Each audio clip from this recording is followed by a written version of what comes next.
Ready? 1, 2, 3, start. From the high of almost 6% 7 years ago, the fiscal deficit has been brought down to 3.4% in 2018 to 19. The current account deficit against a high of 5.6% 6 years ago is likely to be only 2.5% of GDP this year. We contained the fiscal deficit notwithstanding the Finance Commission's recommendations, increasing the share of the states from 32% to 42% in central taxes, which we accepted in the true spirit of cooperative federalism, thereby transferring significantly higher amounts to the states due to a stable and predictable regulatory regime, growing economy, and strong fundamentals. India could attract massive amount of foreign direct investment during the last 5 years, as much as $239 billion.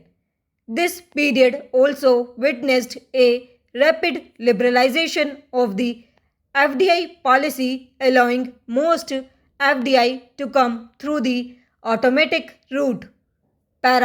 Madam Speaker, the last 5 years have witnessed a wave of next generation structural reforms which have set the stage for decades of high growth.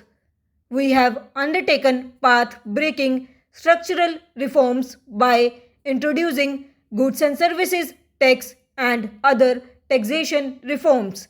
The period of 2008 to 14 will be remembered as a period of aggressive credit growth, and as per RBI, the primary reason for spurt in non-performing loans and stressed assets.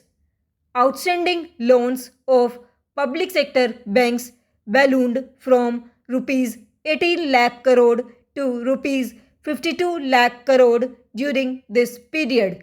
Many projects were started that could either not be completed or had low capacity utilization, resulting in their inability to pay back their loans.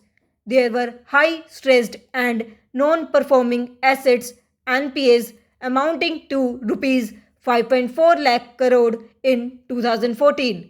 Many more were hidden through restructuring or otherwise, which were discovered during asset quality reviews and inspections carried out since 2015. We put a stop to such questionable practices and stopped the culture of phone banking. The 4 R's approach of recognition, resolution, recapitalization, and reforms has been followed. A number of measures have been implemented to ensure clean banking. Through a transparent and accountable process, we recognized these NPS. The Insolvency and Bankruptcy Code has institutionalized a resolution friendly mechanism which is helping in recovery of non performing loans while preserving the underlying businesses and jobs. Earlier, only small businessmen used to be under pressure of repayment of loans, while in the case of big businessmen, it was the headache of banks. But now, defaulting managements are either paying or exiting their businesses. A large amount has been recovered by banks.